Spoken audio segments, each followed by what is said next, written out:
Stars. Natural law. Research to no avail.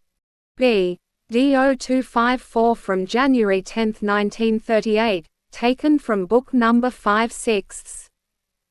Dear child, it is a fundamentally wise law that, according to the Lord's will, the heavenly bodies in the universe always orbit the Sun at the same distance and in eternally repetitive regularity. Every creation in the universe depends on the solar system.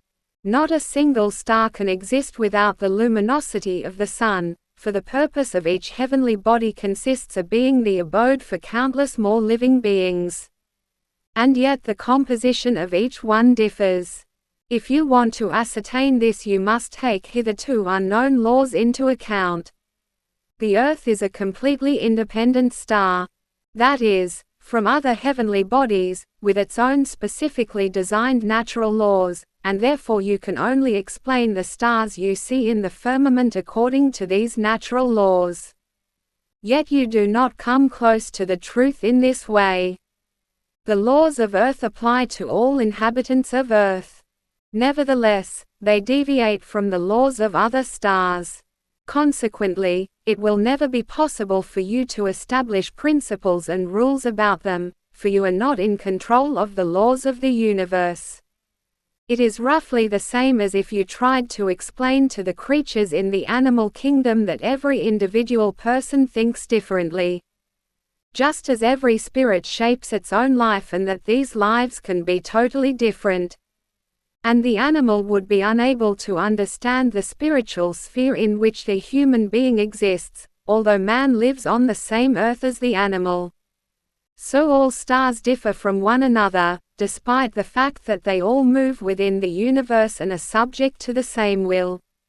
Hence the final answer will remain unknown to you. It is therefore entirely pointless to establish scientific research about areas and questions mankind will never be able to solve, for even if you have found an answer, who wants to prove that this answer is right?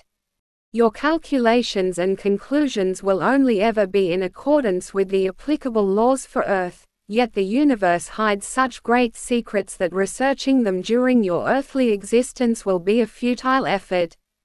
Who gives you the guarantee that the Lord's creation has taken place in the same way on all stars? Who on earth will say things, the proof of which he is powerless to ascertain?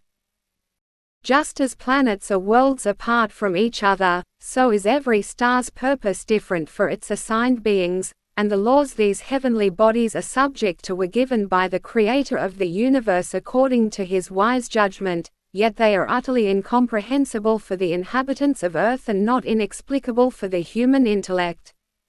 All beings shall recognize the Lord's greatness by his work of creation, and if the human being only once considers the fact that he merely knows a very tiny part of creation and that he cannot even thoroughly explore this part, the Earth, in its whole composition, then a slight sense of the infinity of the universe has to come to him, of the inconceivable magnitude of the Creator, and he must begin to realize that everything has been created according to a wisely devised divine plan and that the human being, as a part of this work of creation, was placed into it in order to likewise fulfill a task which has to be the purpose of his life on earth.